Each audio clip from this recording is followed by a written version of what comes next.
Gravando a aula do módulo 24, nós vamos falar hoje sobre palavras sensoriais e psicanálise genética. E amanhã, na continuidade, falaremos sobre a neuropsicanálise. Vamos dar seguimento, então, na nossa apresentação. Boa noite a todos. Muito obrigado pela presença e pela participação.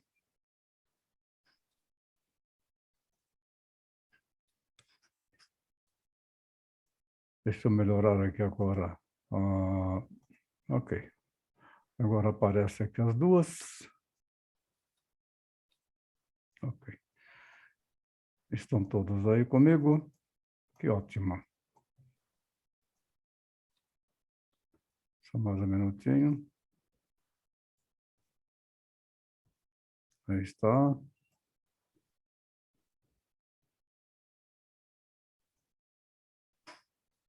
Estou enxergando bem? Estão me vendo bem? Perfeito. Então, o que nós vamos avaliar, né? As dificuldades que foram encontradas em sessões de análise para buscar entender o que realmente o paciente precisa comunicar, o que de fato precisa falar, e também a veracidade do que ele está falando. O que pode ser até um pouco menos misterioso. A dificuldade na comunicação é afetada pela emoção, sob estado de emoção tudo se transforma, se deturpa, e também pelos mecanismos de defesa que agem voluntariamente, dificultando o entendimento da causa do sintoma neurótico, pois a fala distorcida encobre os verdadeiros conteúdos, significados e significantes. Então, daqui nós só podemos notar que é extremamente importante voltarmos a estudar um pouco mais o módulo Semiologia Psicanalítica. Nós vamos nos aprofundar aqui mais em semiótica também, mais em percepção sensorial.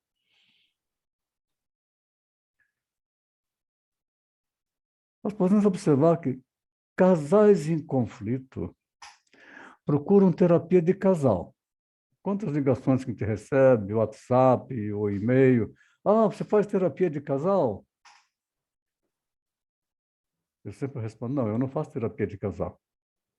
Mas eu atendo o casal numa primeira consulta. Depois eu separo os dois. Porque a terapia de casal, para nós psicanalistas, não é nossa área de atuação. Vou explicar o porquê. A terapia de casal, ela é da psicologia, ela é cognitiva. Então, vai trabalhar comportamento, e nós não trabalhamos comportamento. Então, esses casais, eles procuram terapia de casal, constelação familiar, grupos religiosos, cursilhos e assim por diante, encontro de casais. Procuram soluções mágicas e outras alternativas em busca de uma possível conciliação no relacionamento, na expectativa de que o outro vai mudar o jeito de ser, assim encobrindo as suas verdadeiras causas da desarmonia conjugal. Antônio, Oi, não apareceu slide nenhum, só o da abertura. só da abertura? Então, eu vou ter que Sim. retirar o slide aqui e passar de novo, tá? Muito bom você ter me falado, pensei que estava seguindo. E vamos agora para o compartilhamento de novo. E agora? Agora sim. Agora apareceu. Agora está tudo. Perfeito. Então, nós sabemos o seguinte, a dificuldade na comunicação é afetada pelas emoções e pelos mecanismos de defesa, que agem voluntariamente, dificultando o entendimento da causa do sintoma neurótico. Pois a fala que fica distorcida, cheia de historinhas, encobre os verdadeiros conteúdos, os significados, os significantes que não conseguimos identificar.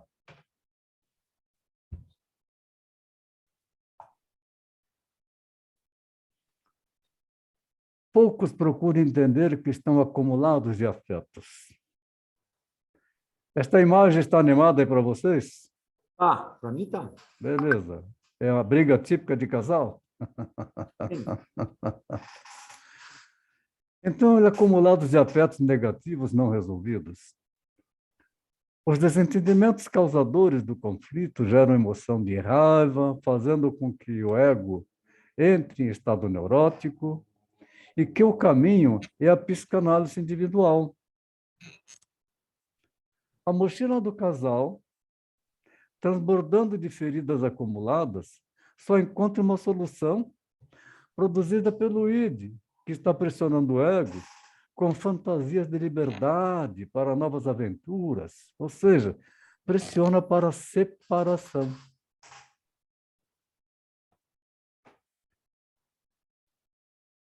Aí, eles seguem seguindo, continuam reprimindo seus desejos, tornam-se antagônicos como num cabo de guerra, reduzindo o prazer de estarem juntos, desenvolvem pensamentos críticos e agressivos, entrando em competição, sem vencedor, com neuroses à flor da pele, que geram tristeza, raiva, completo confronto, culminando com desentendimento. Ama e odeia ao mesmo tempo.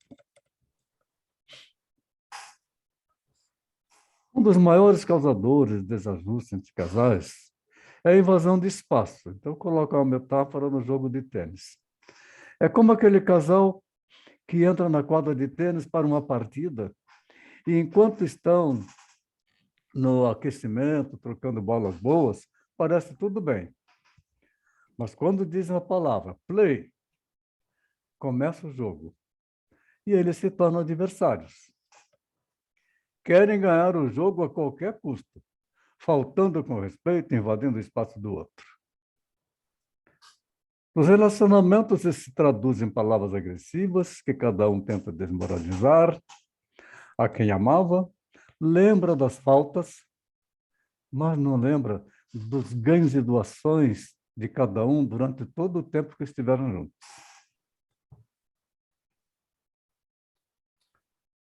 A invasão de espaços perde o ponto, o que significa que precisa agredir mais para poder derrotar o seu adversário. A emoção da possibilidade de perder ou ganhar invade todo o corpo, produzindo adrenalina e cortisol, retesando a musculatura, que consome um excesso de energia, culminando com a agressividade verbal e física. Alguns xingam, desistem da partida, encerram o jogo, por se encontrarem afetados e cansados. Na relação, passam a não querer mais continuar juntos e surgem vários pensamentos. É um mecanismo de racionalização em ação e há também a expectativa que ambos desenvolvem, exigindo do outro o que ele não tem para dar. A psicanálise utilizada pode ser a psicoterapia breve. Primeiro, ouvindo toda a história da razão exposta que está explodindo da emoção raivosa entre o casal. Mas isso é separado. Então, não se faz sessão de análise com os dois, porque haverá inibição e alto risco de reações de conflito, pois o ego sempre quer ter razão, conforme aparece nessa briga que está aí entre um casal.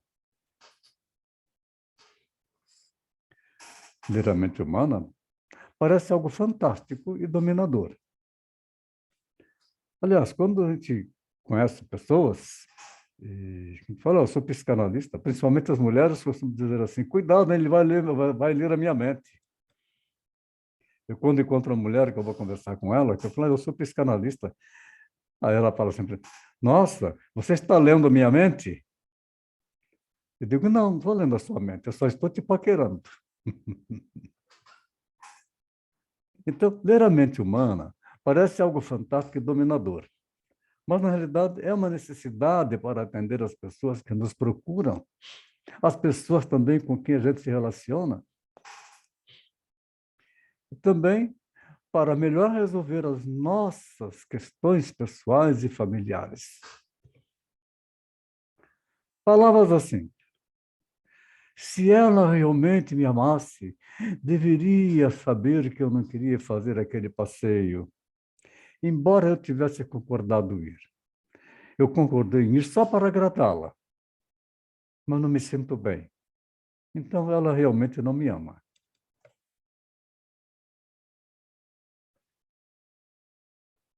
Ela não se preocupa comigo, senão teria notado que eu estava como que eu estava me sentindo.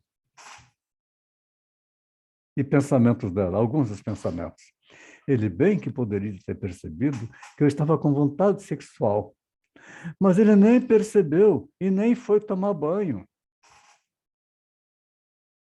É casal em conflito, já não está mais se entendendo. Essas exigências estão mais para explosões de egocentrismo que se manifestam em tom de rejeição.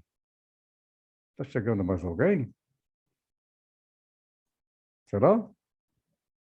Ou alguém que saiu? Acho que é o Álvaro que saiu, não?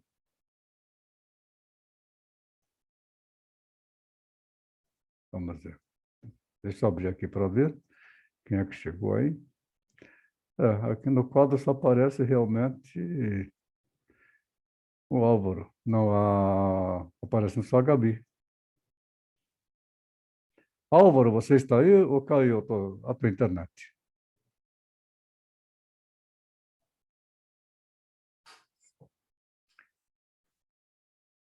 Não está respondendo? Será que ele está precisando de autorização para entrar? Então, eu posso minimizar aqui um instante?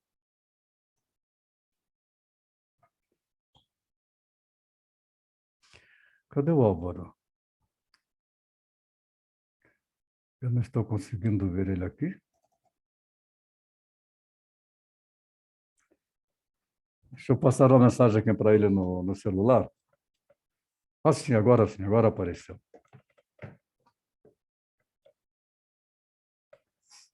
Aguarda um pouquinho, que já que ele chega.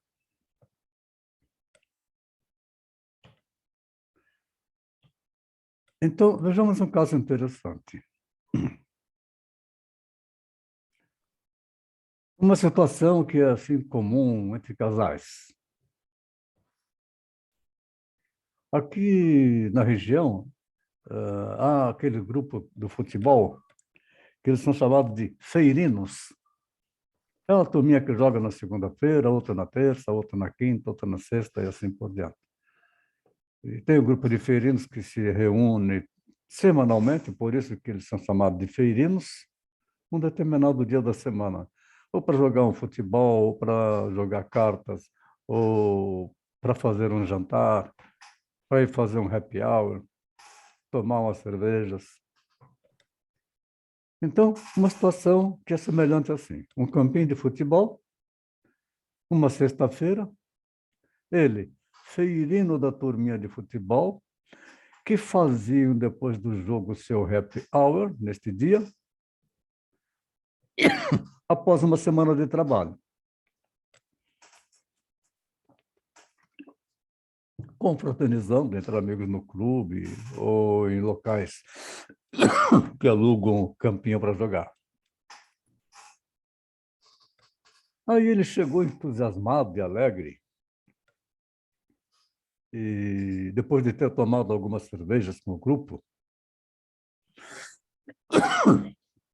e ao chegar em casa, ele cumprimentou a esposa com um oi, e estava suado, fedendo, como tinha tomado cerveja também, estava com cheiro de cerveja. Ele foi direto tomar banho e escovar os dentes para que o hálito ficasse limpo e agradável. Mas ele estava morrendo de fome. Ele estava com uma fome voraz.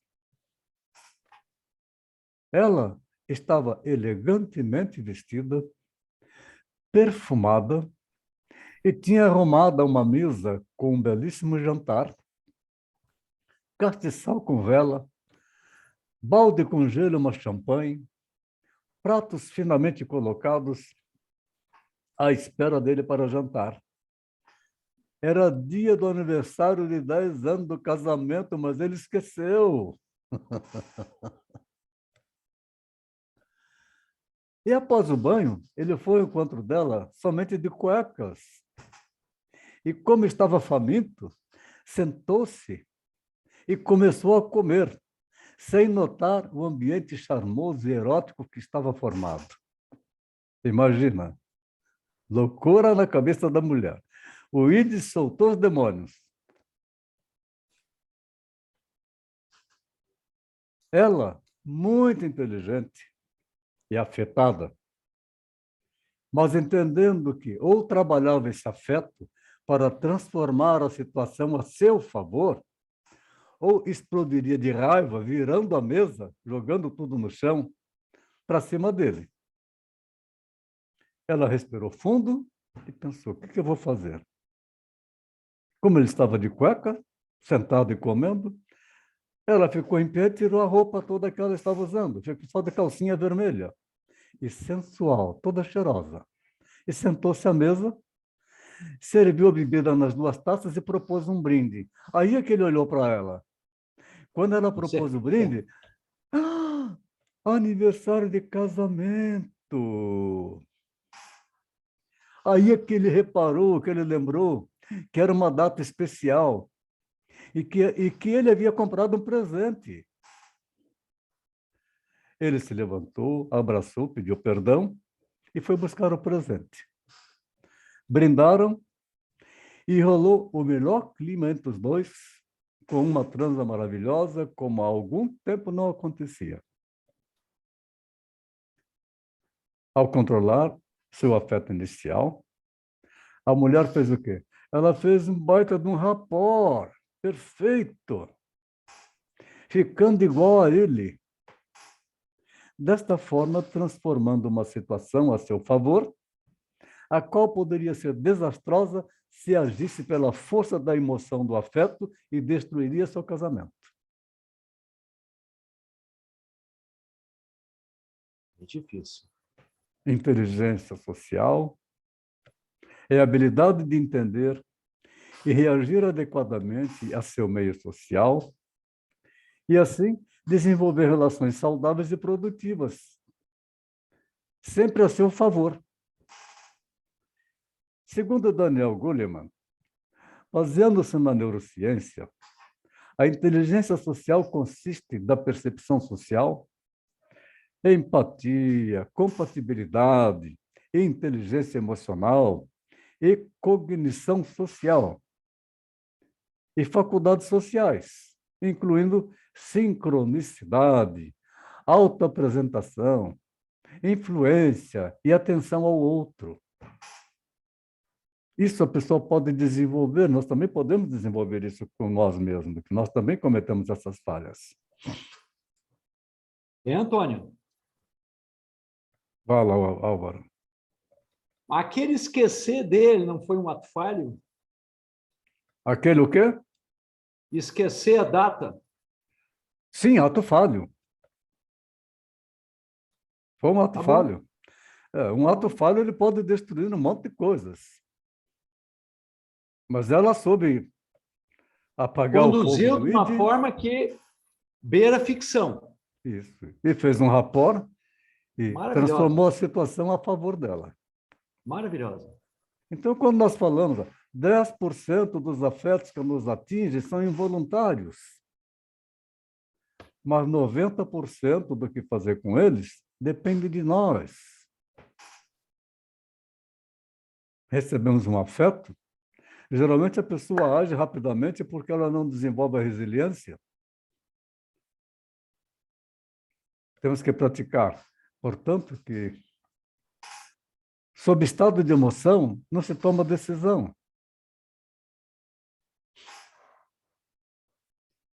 Na neuropsicanálise, nós vamos verificar que não é possível ter um único pensamento sem que algo físico aconteça com uma pessoa. Porque um afeto gera pensamento. O pensamento gera emoção. E, com isso, dispara no sistema neurônico da pessoa uma movimentação enorme de energia. Ao pensar num processo eletroquímico, ocorre no cérebro. Algumas células cerebrais precisam ser comunicadas entre si de acordo com certos padrões. Mas como aumenta muito a velocidade da corrente elétrica e o volume da corrente elétrica passando nos neurônios, essa comunicação fica complicadíssima. Se já houve determinado pensamento antes, o padrão dele já foi estabelecido. E tudo que se faz é só repeti-lo.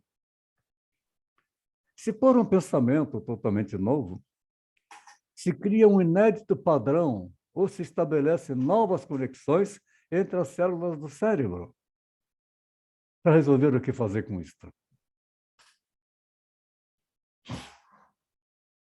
Este modelo influencia o corpo e pode mudar a disseminação de hormônios, como as endorfinas, em todo o organismo, assim como no sistema nervoso autônomo.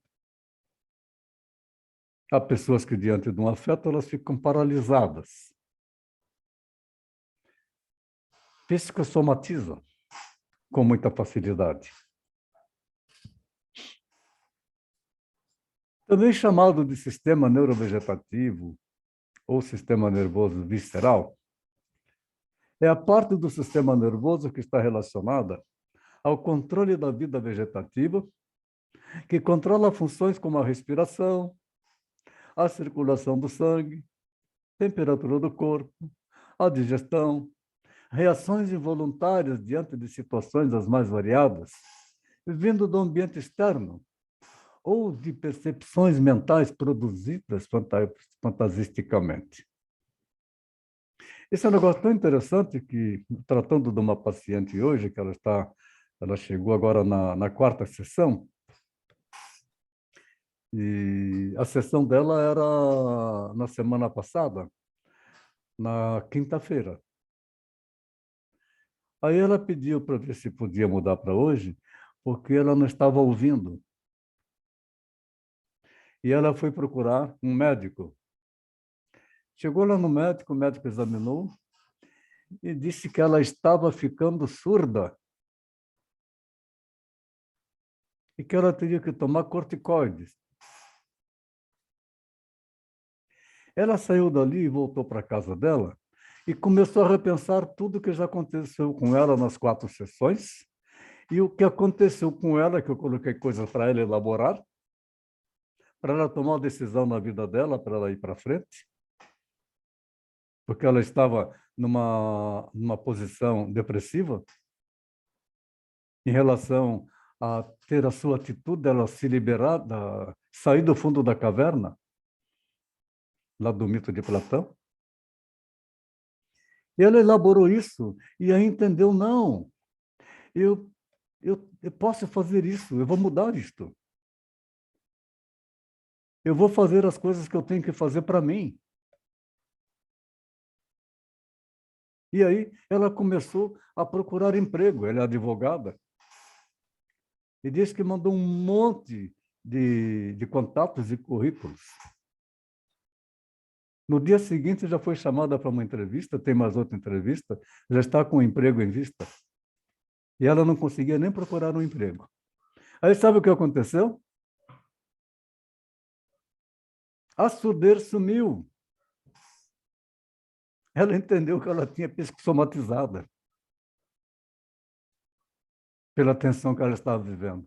A surdez desapareceu. Aquele médico falou que ela estava surda, não estava surda nada. Ela estava com uma pressão no ouvido e não conseguia ouvir. A pressão era a pressão das exigências da família, as exigências que ela fazia com ela, o que o superego estava castigando ela, porque ela não estava tomando uma atitude. Aí foi só ela tomar uma atitude, entender o que estava acontecendo, acabou. Sarou na hora.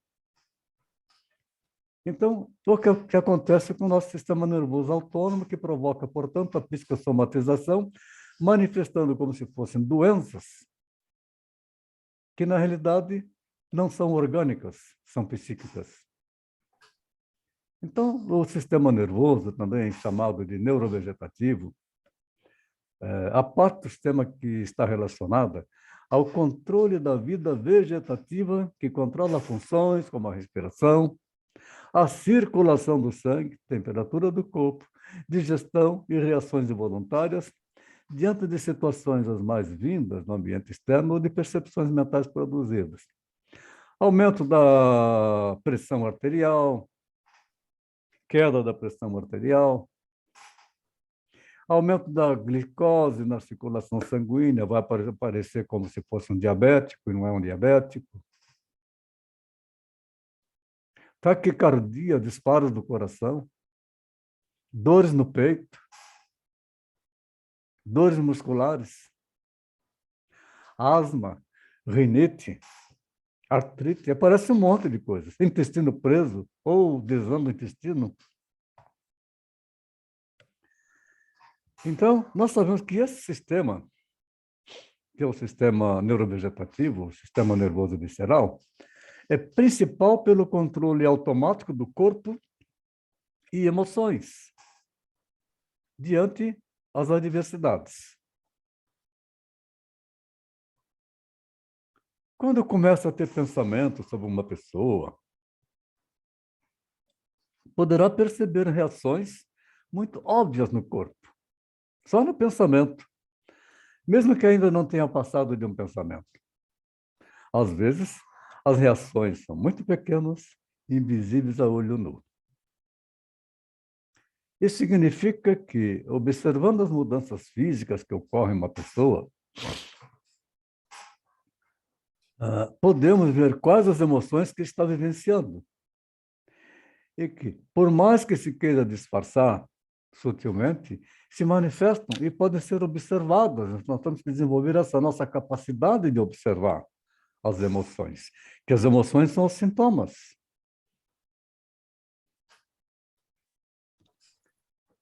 Quando uma pessoa entra em uma sala refrigerada e muito fria, o que acontece? Um ar-condicionado gelado que dá impacto, sensação de hipotermia, esse sistema nervoso autônomo começa a agir, tentando impedir uma queda de temperatura corporal. Dessa maneira, os pelos do corpo se arrepiam devido à contração muscular piloeretor e ele começa a tremer para gerar calor. Ao mesmo tempo, ocorre vasoconstrição, entupindo o nariz, diminuição dos vasos sanguíneos nas extremidades para impedir a dissipação do calor para o meio, para manter o corpo aquecido. São reações comuns que a gente vê no dia a dia e que conversamos com pessoas que estão apresentando esses sintomas.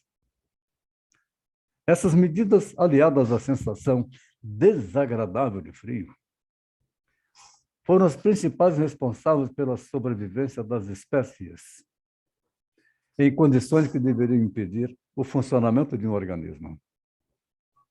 Assim, pode-se perceber que o organismo possui um mecanismo que permite ajustes corporais para manter o equilíbrio do corpo. É chamado de homeostasia e que é autônoma.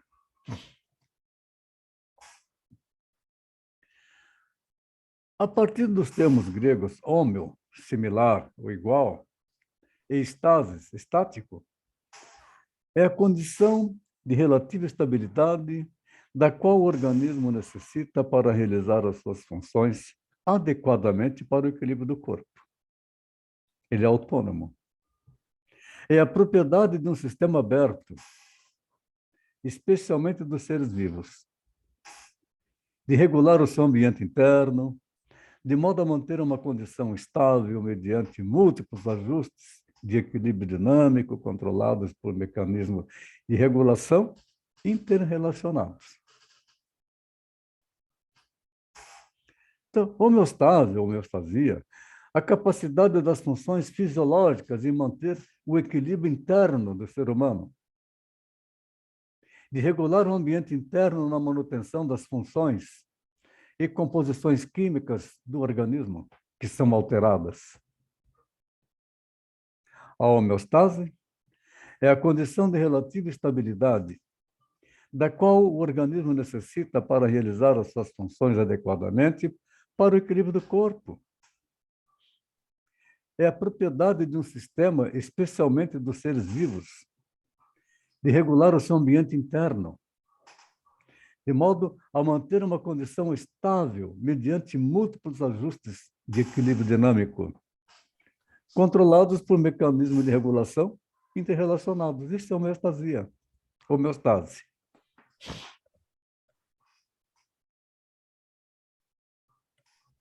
O sistema nervoso que nós ouvimos, que controla as funções como a respiração, tamanho das pupilas, o fluxo sanguíneo, o suor, o rubor na face, o batimento cardíaco, a pressão arterial, funcionamento dos órgãos vitais e mecanismos de defesas através de percepções sensoriais.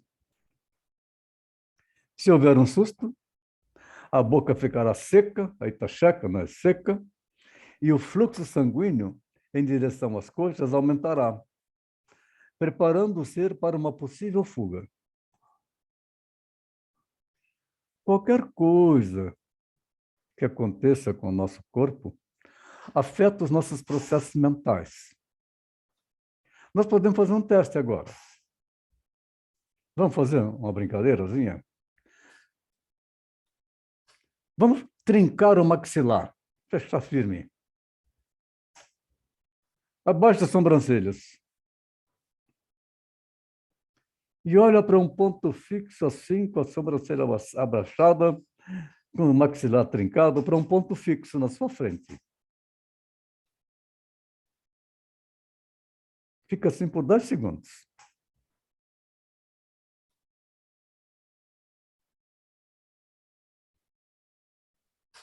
Ok.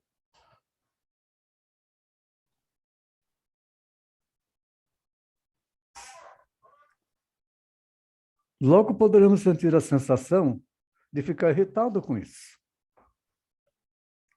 Pois as emoções não acontecem somente com a sua mente. Elas acontecem em todo o corpo por reações do sistema nervoso autônomo.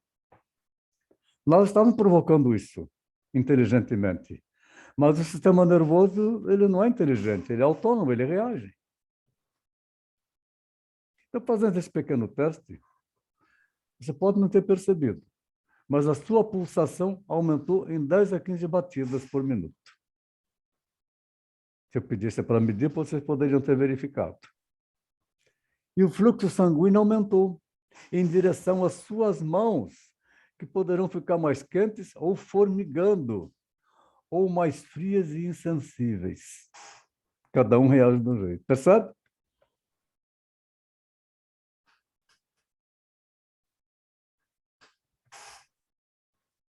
A parte mental e a parte biológica são dois lados da mesma moeda.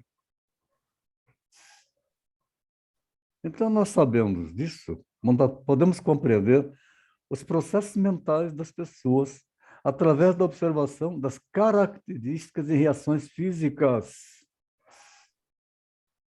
aprimorando a percepção sensorial para identificar alterações na fala, na postura da pessoa, no movimento dos olhos, tem que prestar muita atenção nisso, no movimento do corpo, no silêncio, nas palavras utilizadas, nas reações fisiológicas que se manifestam automaticamente.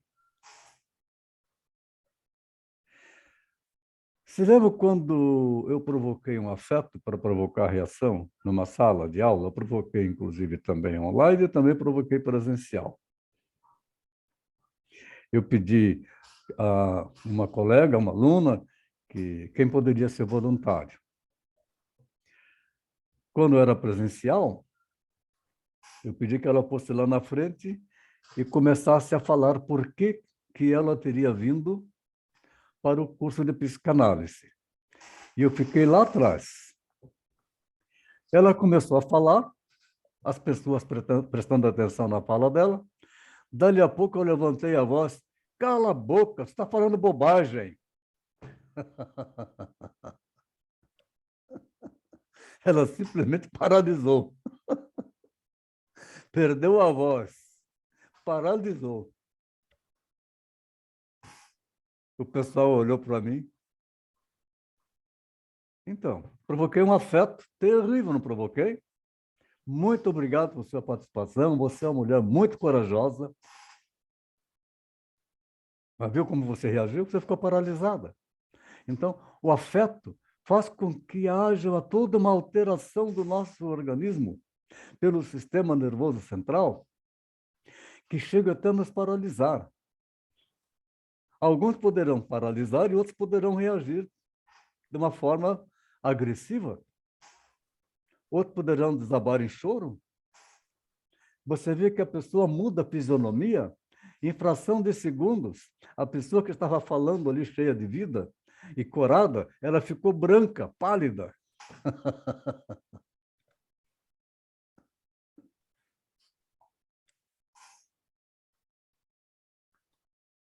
Aí tenho certeza que você pode saber o que disse uma pessoa, mas não pode saber o que ela entendeu. Em sessão de análise, tudo que ela está dizendo não quer dizer que nós estamos entendendo. Aí temos que ficar muito tranquilo com esse aspecto. E o que nós fazemos de pontuação não quer dizer que ela vai entender. Como foi o caso que eu contei dessa jovem advogada, e que depois da quarta sessão, que eu coloquei coisas para ela elaborar, ela teve essa somatização, que aumentou a pressão no ouvido, e ela ficou surda. Poderia até ficar cega. Mas reagiu positivamente. Então, o que uma pessoa comunica com palavras, às vezes, representa menos de 10% da mensagem que ela precisa transmitir, minha gente.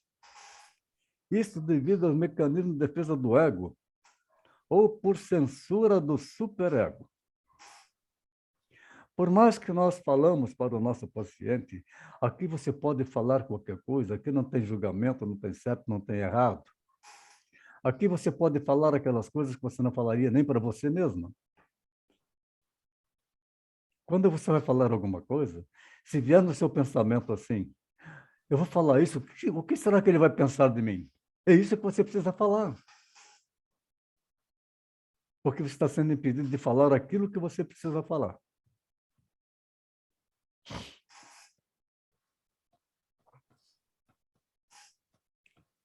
Também a ação do id, produzindo xistes ou atos falhos, que nos é dirigida para confundir o processo de interpretação. A comunicação silenciosa, que pode constituir até 90% de toda a comunicação do paciente, não aparece apenas no silêncio, mas acontece inconscientemente. Ainda que estejamos observando com quem estamos conversando, quase sempre prestamos mais atenção ao que ele está dizendo, mas temos que estar olhando o conjunto todo, o corpo todo, como está se movimentando os olhos, como é que estão as pupilas, como é que estão as mãos, que movimento do corpo.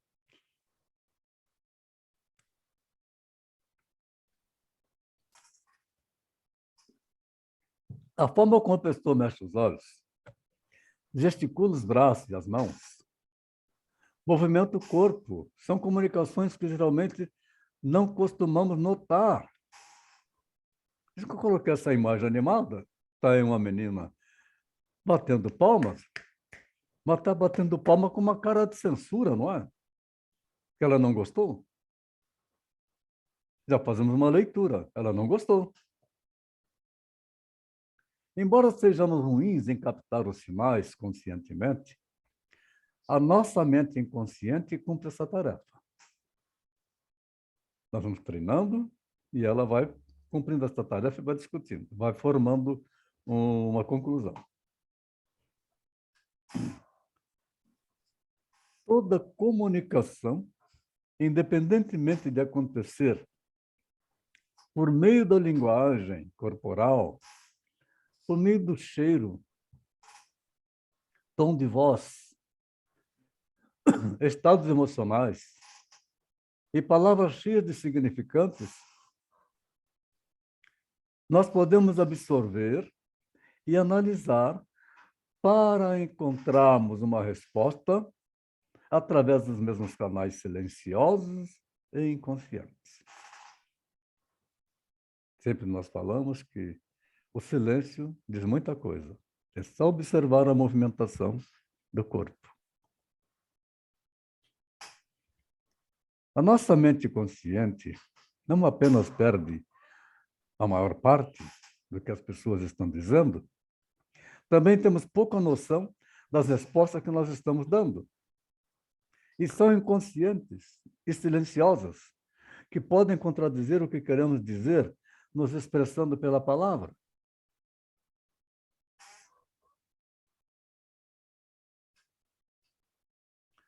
Por isso, nós temos a incômoda sensação de que alguém parecia muito simpático em uma conversa e não gostava de você. Não vemos tudo. Deixamos escapar nuances e interpretamos os sinais de maneira equivocada.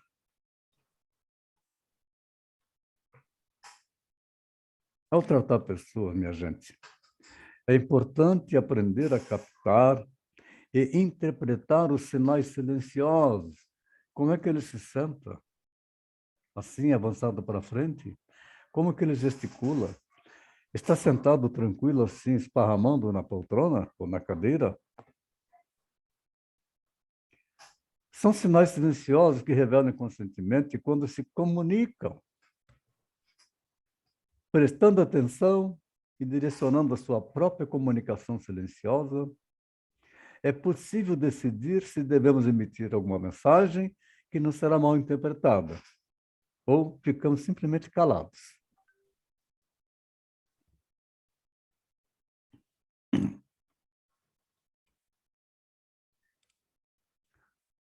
Pode-se facilitar o entendimento se comunicando usando os tipos de sinais que ela assimilará mais facilmente. Se usar a comunicação silenciosa, poderá aumentar a capacidade de influenciar para uma direção de soluções viáveis que reduzam ou que eliminam a neurose da manifestação.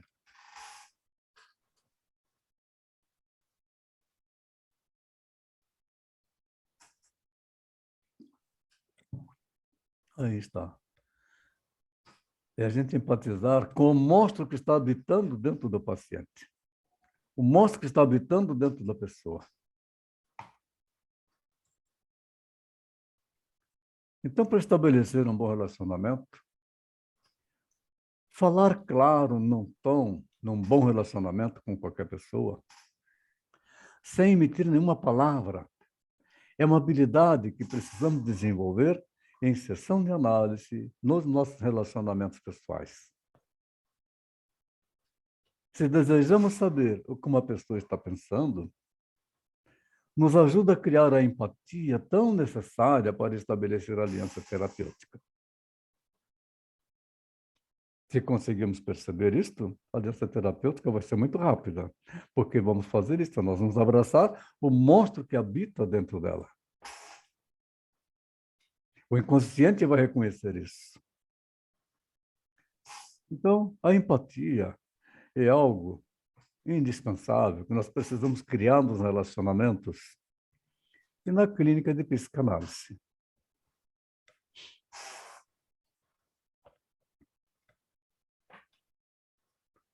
Empatia significa criar relações amistosas. Nós já falamos bastante durante todo o curso.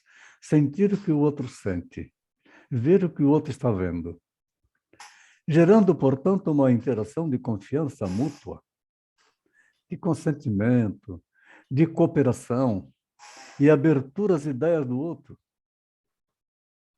Empatia é a base para toda comunicação significativa. Quando você deseja que a pessoa em questão ouça e se importe com o que você tem a dizer,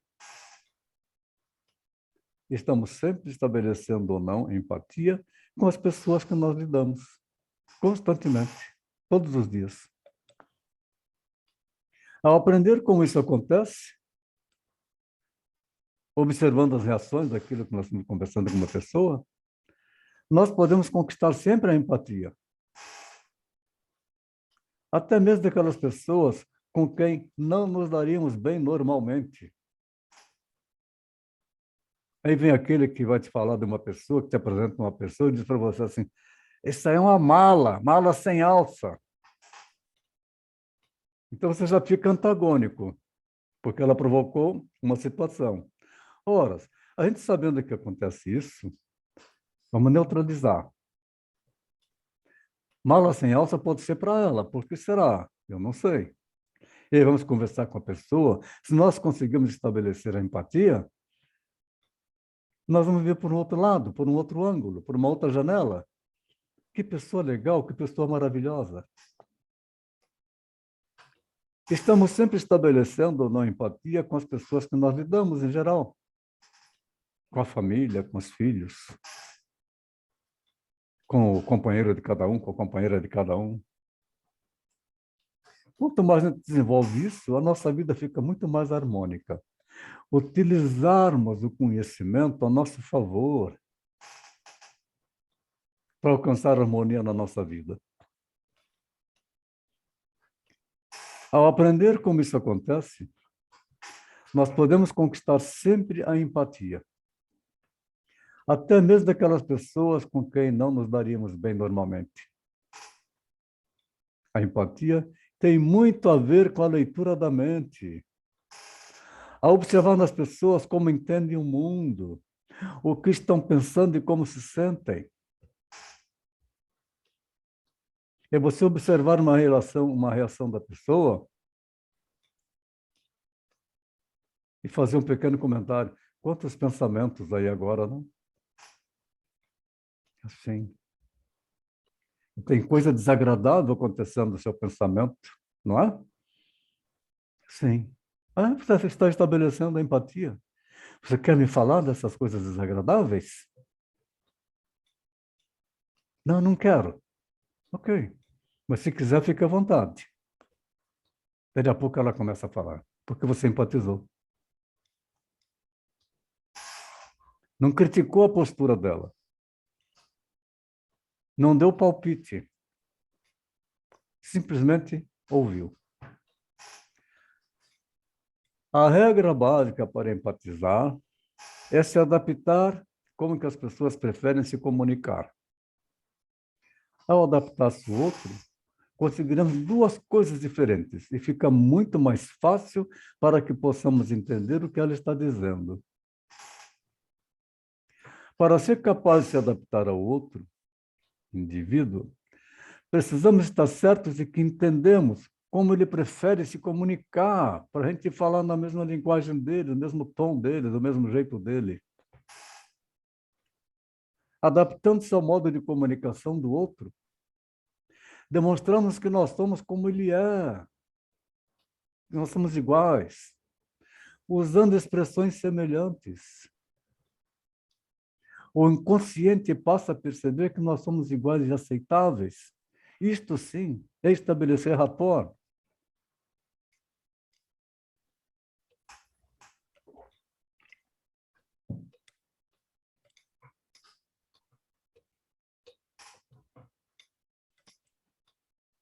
Gosta de dançar?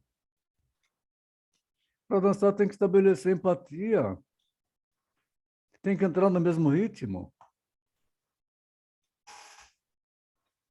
Então, essa ideia de se adaptar ao outro não significa apagar a sua própria personalidade.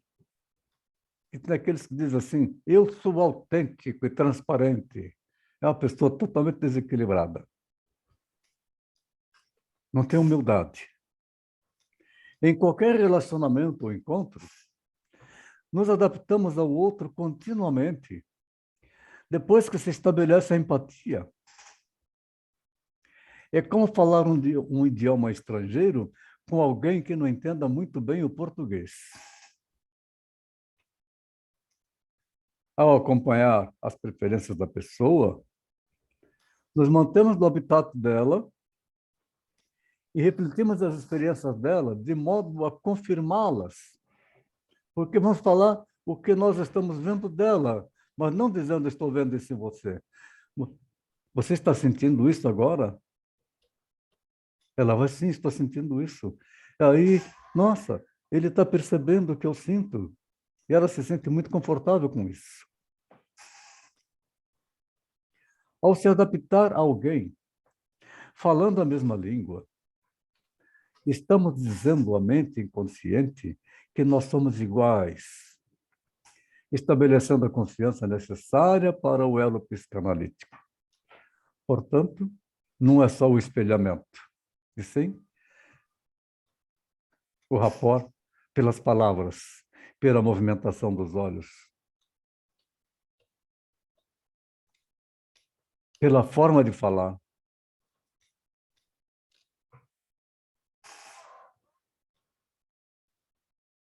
Quando a gente aprende como isso acontece, nós podemos sempre conquistar a empatia, até mesmo daquelas pessoas com quem não nos daríamos bem normalmente.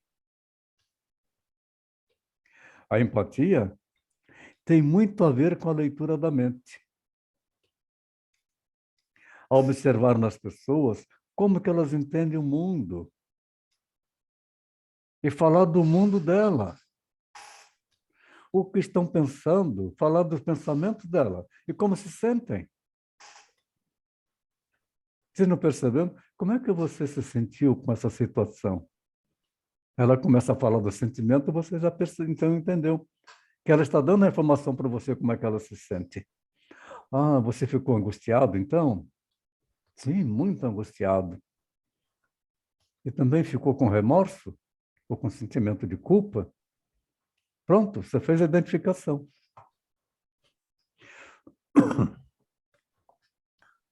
A regra básica para empatizar é adaptar-se como as pessoas preferem se comunicar. O meu jeito é esse, negativo. Nós temos que nos adaptar ao jeito do outro para trazê-lo para a nossa sessão de análise. Ao se adaptar ao outro, conseguiremos duas coisas diferentes. E fica mais fácil para que possamos entender o que é que essa pessoa está dizendo.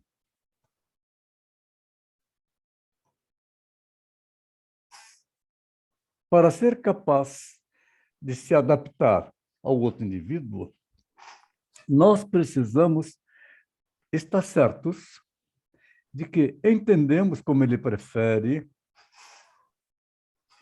se comunicar, adaptando-se ao modo de comunicação do outro, demonstramos que somos como ele é, usando expressões semelhantes. Expressões normalmente que a gente não tem. A gente começa a aprender com ele as expressões que ele tem. E aí nós vamos utilizar isto para estabelecer a empatia. O inconsciente passa a perceber novamente que nós somos iguais e aceitáveis, desenvolve confiabilidade.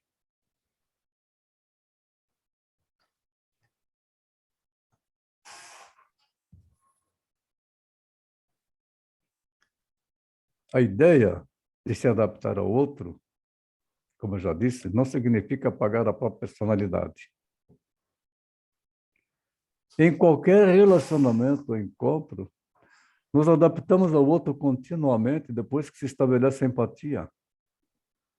Como falamos anteriormente, é como falar um idioma estrangeiro com alguém que não entenda muito bem o português.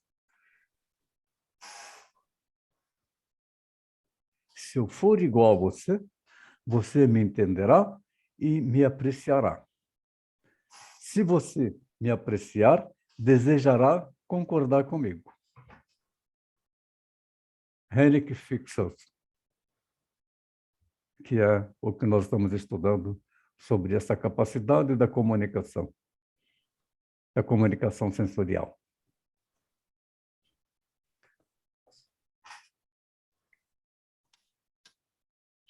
A empatia pode ser útil, quase sempre, quando você a desejar, pois há determinadas pessoas que nós não queremos empatizar.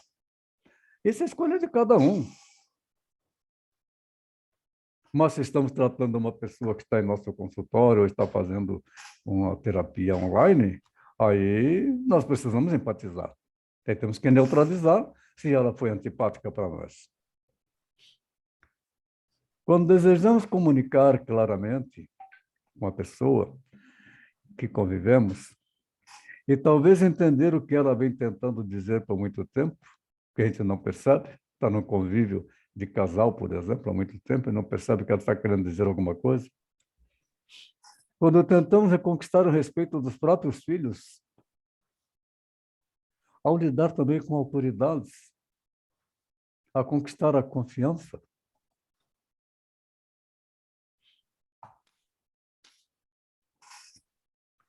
Ao lidar com pessoas que ocupem cargos de autoridade dúbia e que possam causar problemas, como funcionários de banco mal-humorados,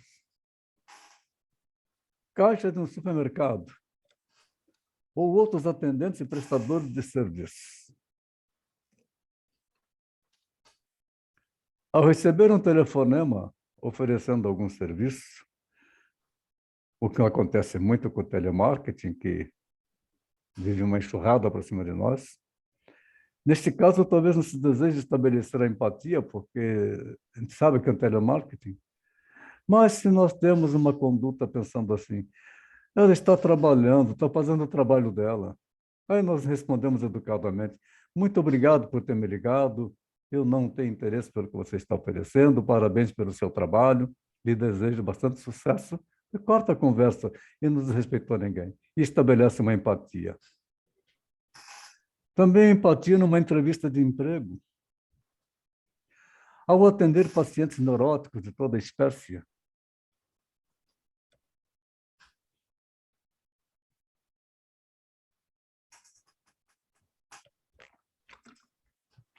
então nós sabemos que existe uma comunicação inconsciente com consciência, que é o rapport. Em termos simples, copia outra pessoa, observe a postura, o ângulo da cabeça, como que ela mantém os braços, as pernas, e faça discretamente o mesmo. Se ela mover alguma parte do corpo, faça o mesmo movimento com o seu corpo, discretamente. Se ela mover o braço direito, mova seu braço esquerdo, pois é preciso fazer o espelhamento. Isso com muito cuidado e discrição, para evitar que a pessoa perceba o que você está fazendo. Podemos observar a perna esquerda da pessoa está se mexendo, mas não vamos interpretar isso imediatamente com um sinal de que está nervoso, a menos que haja outras indicações para tanto. Mas nós sabemos que aquilo ali é um tique.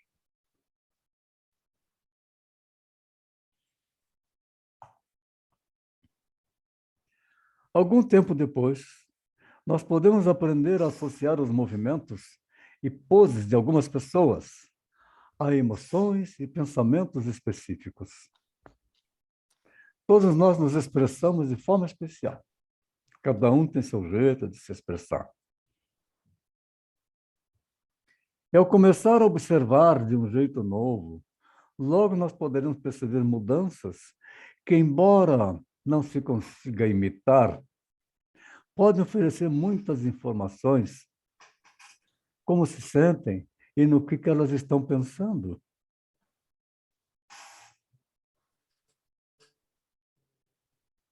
Pode-se observar coisas como mudança no tom da pele, é visível, no volume da fala, na expressão do olhar. Quando sentimos medo, o nosso rosto costuma ficar pálido e as mãos ficam geladas, se contraem. Quando enrubescemos, Não precisa ser nas bochechas. O enrubescimento pode ser observado também no alto das orelhas, na testa, no maxilar. As pupilas, ao se dilatarem, denotam interesse e envolvimento, e ao se contraírem, estão se fechando. É bom praticar quando a gente vai almoçar em algum lugar, vai num restaurante, começar a observar as pessoas. Aí está uma mesa típica de um restaurante popular, é só observar as pessoas. Cada uma com suas manifestações diferentes.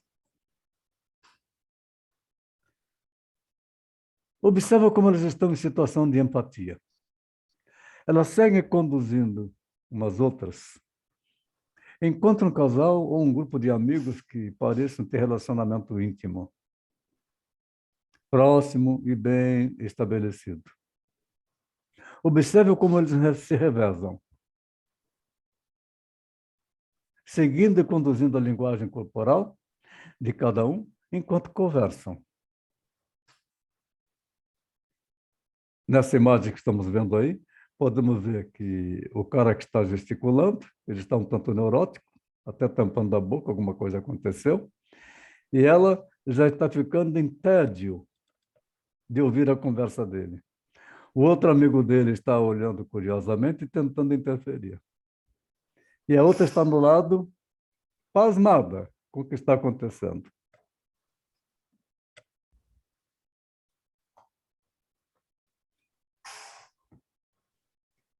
Temos que aprender a usar a voz. Porque, involuntariamente, nós falamos do jeito que nós somos criados. Nós temos o nosso sotaque, o nosso jeito de falar, aquele que nós aprendemos do nosso meio. E nós repetimos aquilo que é o nosso meio, a maneira de falar. Se estamos numa roda de pessoas, um gaúcho começa a falar, eu já sei que ele é gaúcho. O itajaense começa a falar, eu já sei que ele é itajaense. O manezinho da ilha começa a falar, eu sei que é manezinho da ilha, porque eu observo essas coisas.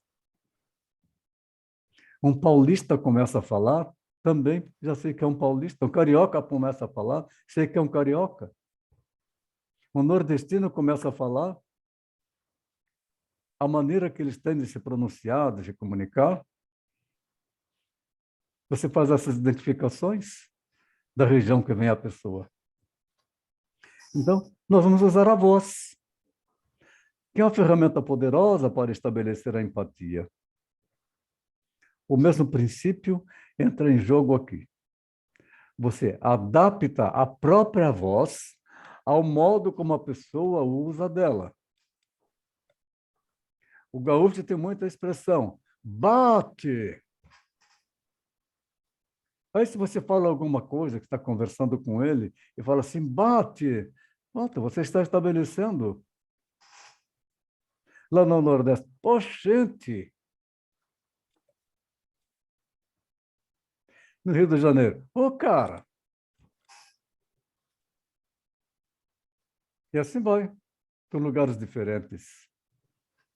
Assim, mantendo a descrição gradualmente, nós vamos usar as próprias palavras dele, a forma dele falar, assim como a linguagem corporal. Não há necessidade e imitação perfeitas.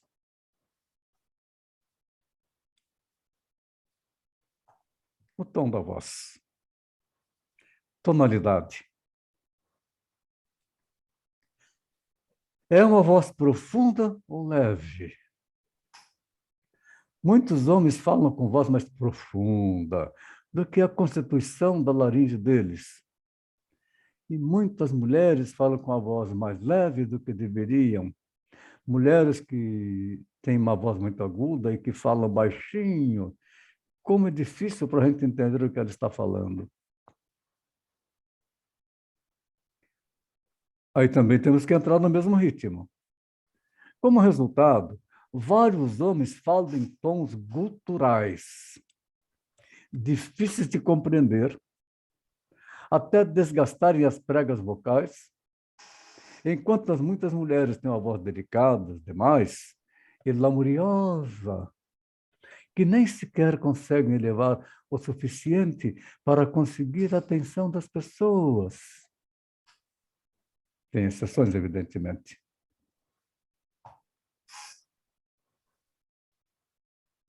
Voz rica com muitos timbres diferentes ou é fraca e delicada?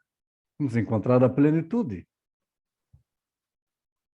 Como resultado das marcas culturais, nós classificamos as vozes plenas e ricas como potentes. Aquela do amplificador, aquela voz estereofônica. Sérias e confiáveis, enquanto vozes mais delicadas parecem femininas e sedutoras. Uma voz delicada também pode transmitir uma impressão infantil, infantilidade. Portanto, nós temos que utilizar também no nosso relacionamento a maneira como nós vamos falar de acordo com a pessoa e não como aquela com a qual nós somos criados e tem nossa autenticidade na maneira de falar. As palavras que nós utilizamos, a forma como nós nos expressamos. Voz melodiosa, voz monótona que sempre permanece com um único tom, uma nota só. Vozes monótonas em geral não usam entonação descendente no fim de uma afirmação. Tampouco entonação ascendente no fim de uma pergunta. Isto pode dificultar a compreensão de que alguém com esse tipo de voz realmente quer dizer.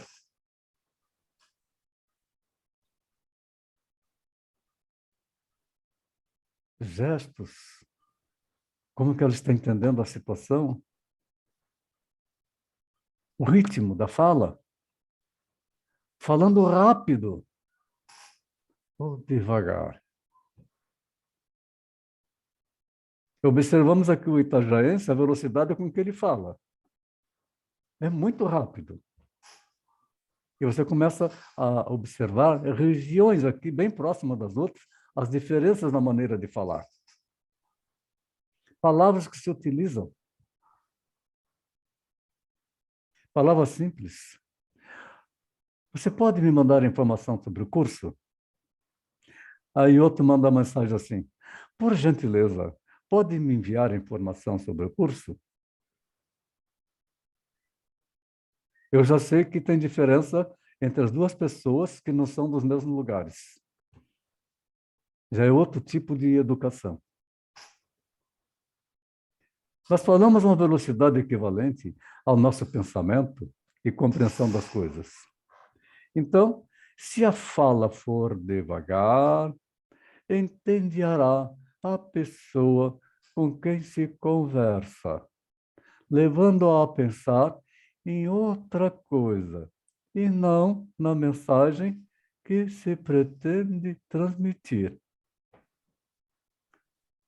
Isso pode provocar irritação e desejo que termine logo o que está falando.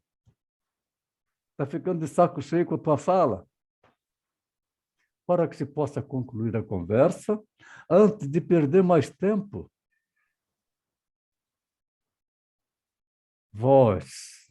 É o rei da voz, Elvis Presley. Força e volume.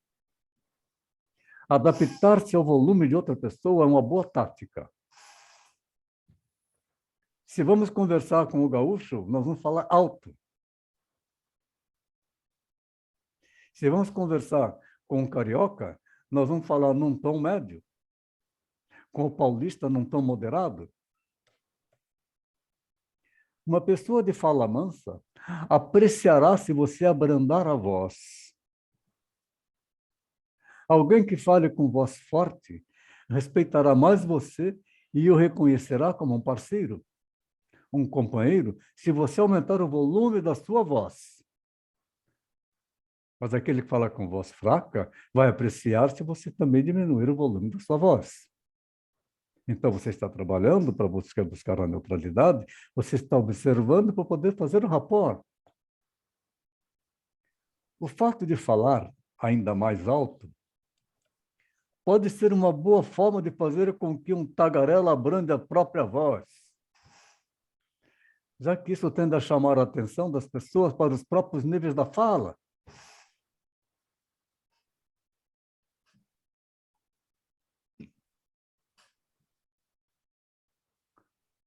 Falamos normalmente em uma velocidade equivalente ao nosso pensamento e compreensão das coisas. Se você falar devagar demais, vai entediar o ouvinte. Se falar rápido demais, poderá perdê-lo. Nós estamos lidando com pessoas, pega um itajaense falando, é impressionante. E aí, se nós falamos um pouco rápido, você começa a fazer uma empatia com ele, embora você não esteja entendendo o que ele está falando. Ao falar na velocidade certa, os seus pensamentos são expressos com palavras na mesma cadência na qual a pessoa com quem se conversa está acostumada a pensar. E falar as palavras cheias, completas, que as pessoas engolem.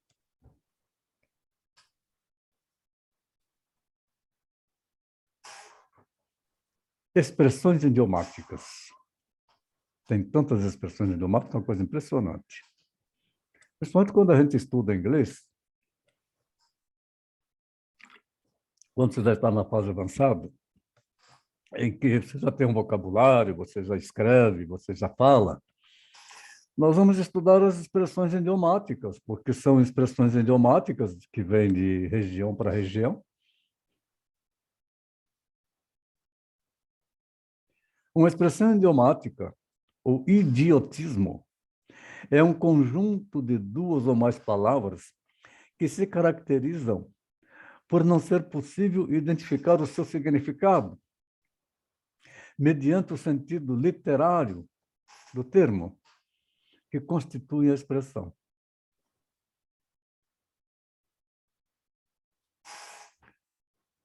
É sempre bom ser capaz de se adaptar às expressões idiomáticas ou outras práticas linguísticas. É óbvio precisar conhecer o suficiente sobre as referências culturais envolvidas, como etnias, tipo de educação, os seus valores, os valores da sua origem, para você ser capaz de adaptar a sua comunicação de forma verossímil. Esta é uma grande habilidade que precisamos desenvolver como psicanalistas e também precisamos desenvolver para o nosso sucesso nos relacionamentos. As gírias, o que às vezes é muito difícil se adaptar às gírias, porque elas são específicas a tendências, regiões, faixas etárias. Estão sempre mudando. E uma expressão de que hoje está em alta pode ser obsoleta amanhã. É os homens que dizem assim, oi, brother. Oi, mano. É uma expressão. Se você acredita que com essa gíria é suficiente para espelhar com outra pessoa a mesma gíria, vá em frente. Mas se não sabe, é melhor nem tentar, pois há grande possibilidade de constrangimento. Portanto, só escuta.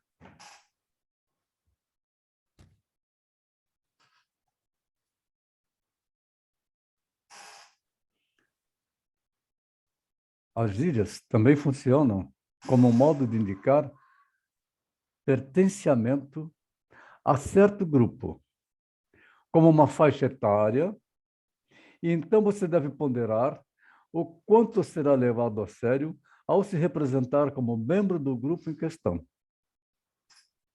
Você vai conversar com o jovem, é uma coisa, vai conversar com o idoso, é outra coisa. Se você se deparar com uma gíria que indique uma faixa etária ou um grupo cultural, ou uma determinada profissão, e não saber dessas características, você poderá mostrar que é moderno o suficiente para conhecer o sentido da palavra, E se não entender, pode perguntar o que significa, para que você possa compreender e pontuar.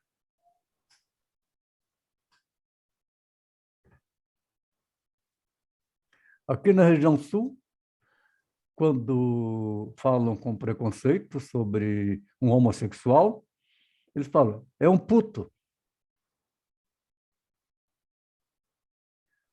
Para nós em São Paulo, é um gay. Para o nordestino, é um frango. No espanhol, maricón.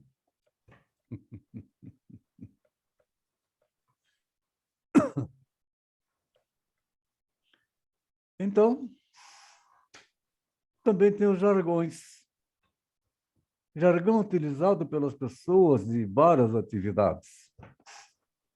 Muitas conversas são usadas expressões necessárias somente num tópico específico de uma discussão.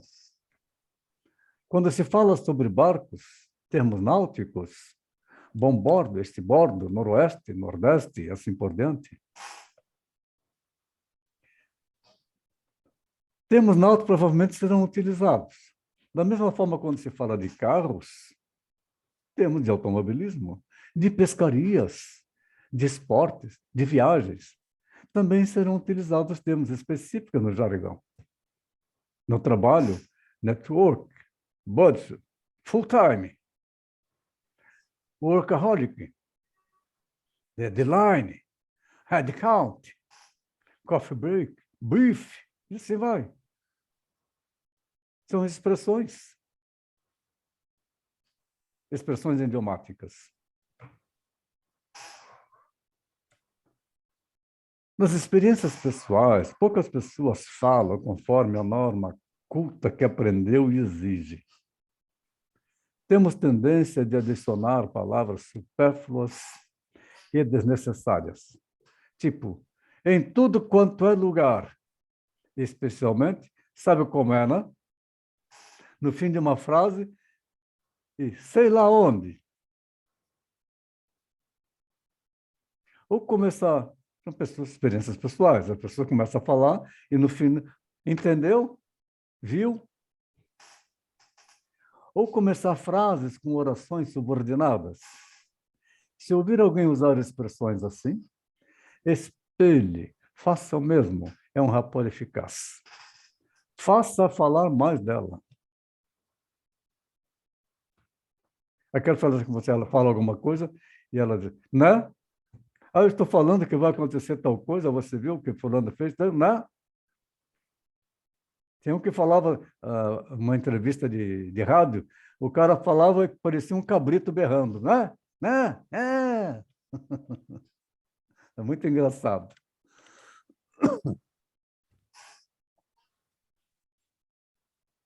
Geralmente as pessoas têm palavras preferidas, são palavras de transe, que são usadas frequentemente em todos os tipos de situações.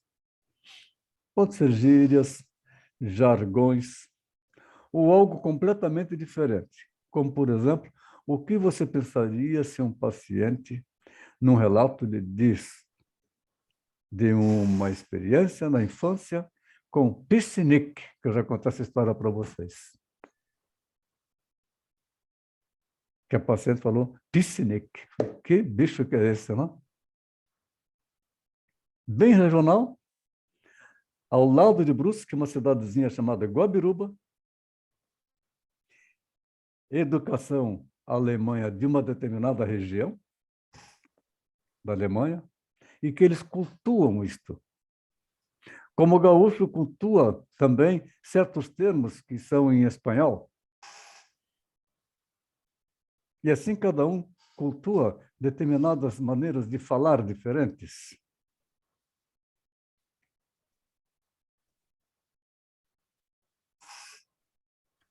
Milton Erickson, o maior nome da hipnoterapia moderna, homem muito sábio, respeitável, chamava-as de palavra de transe, como em transe hipnótico.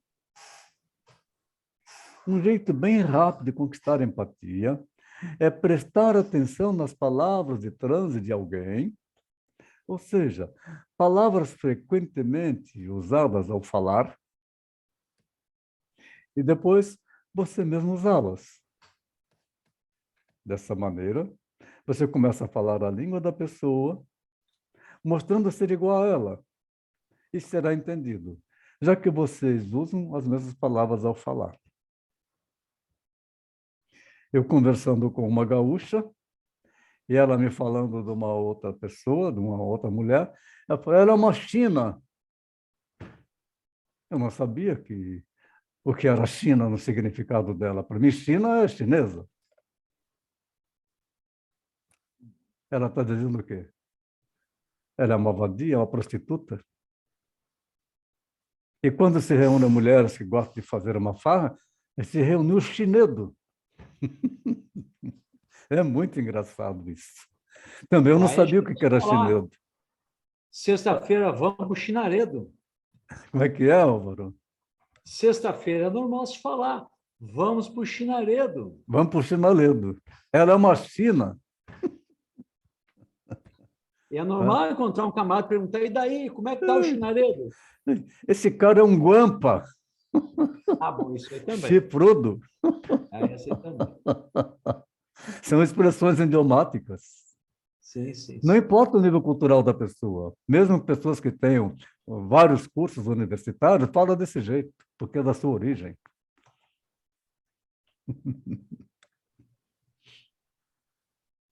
Aí a gente se assusta. Ai, eu preciso parar de falar assim. Mas há também outras palavras que nós gostamos de usar e nem sempre notamos, porque falamos espontaneamente. À medida que nós vamos nos desenvolvendo mais no conhecimento da empatia e do rapport, nós vamos aprendendo a controlar essas palavras. Podemos entender que é muito difícil e exige muito. Como é possível prestar atenção ao modo como a pessoa está usando a voz, se adaptar à voz dele, descobrindo o uso linguístico pessoal por ele adotado, preferencialmente adotando uma análise sintaxe e lembrar o que você ia dizer. Acredita, gente, não é tão difícil quanto parece. Mas precisamos estar atentos para fazer esse desenvolvimento na nossa forma de comunicar. Porque também cada um de nós também já fala muito dessas coisas, faz muito dessas coisas. E nós temos a capacidade de acompanhar e modificar para buscar o entendimento com a pessoa do jeito que ela fala. Ok? Chegamos, portanto, ao final de hoje. Um exemplo trivial de leitura da mente. Em algum momento, você acabou de falar ao telefone e as pessoas que estavam por perto na sala sabiam com que você estava conversando. Sem que você tivesse mencionado nomes, nem dado outras pistas durante a conversa. Ao perguntar como sabiam, elas respondem que ouviram o seu jeito de falar, e cada um tem seu jeito de falar. Para a gente se comunicar, temos que aprender isso.